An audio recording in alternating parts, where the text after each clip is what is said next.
Lord, make me an instrument of your peace.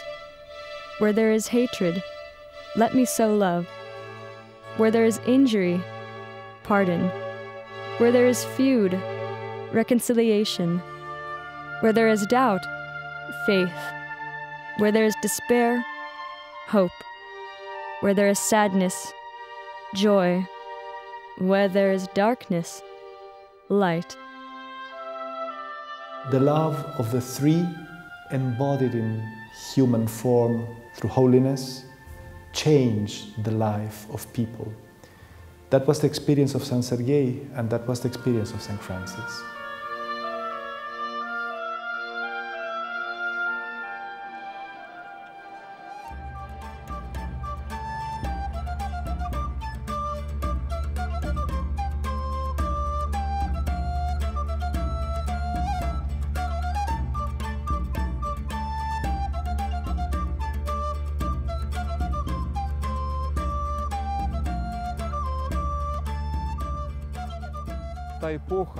That epoch reflects the universal church, when there was no East and no West, but Christ was everywhere.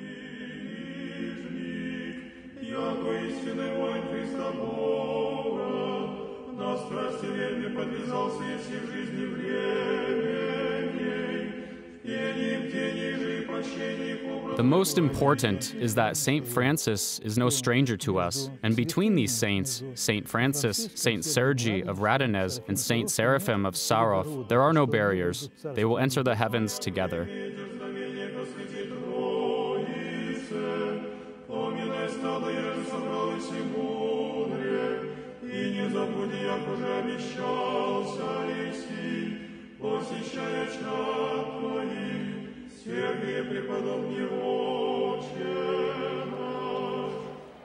Despite the fact that he lived in the time period after the split of the Christian Church, Saint Francis witnesses the continuation of unity on a much higher level, where there is no split, no division.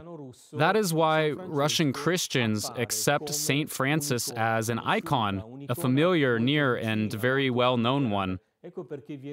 So that is why he is called the favorite saint, the most beloved Western saint in all of Orthodoxy.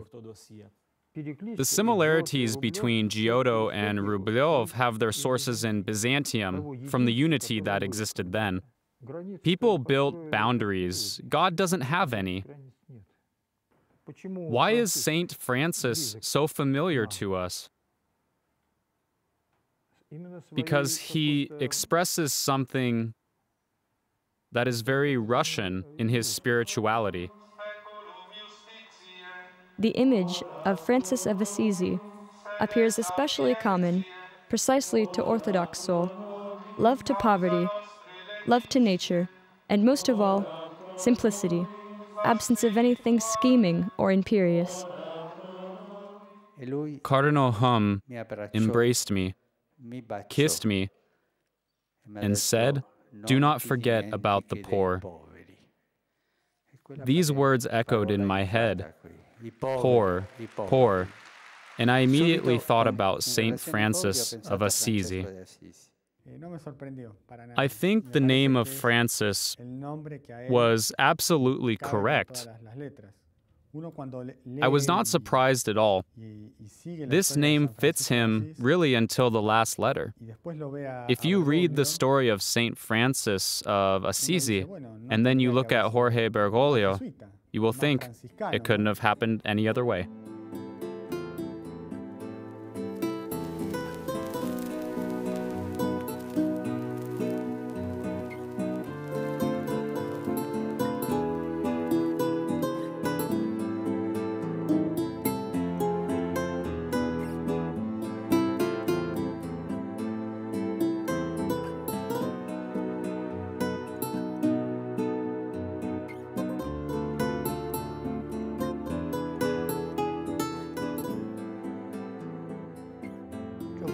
Bergoglio combines spirituality and concretion in a very harmonic manner.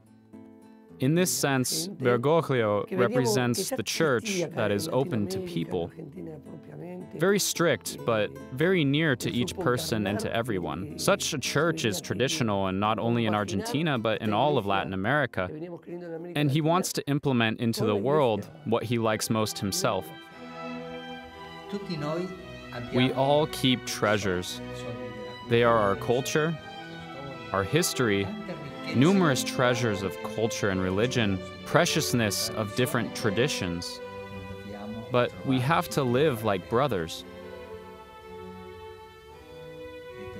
And we have to cry together, as Saint Joseph did. The cry that unites us, the cry of love.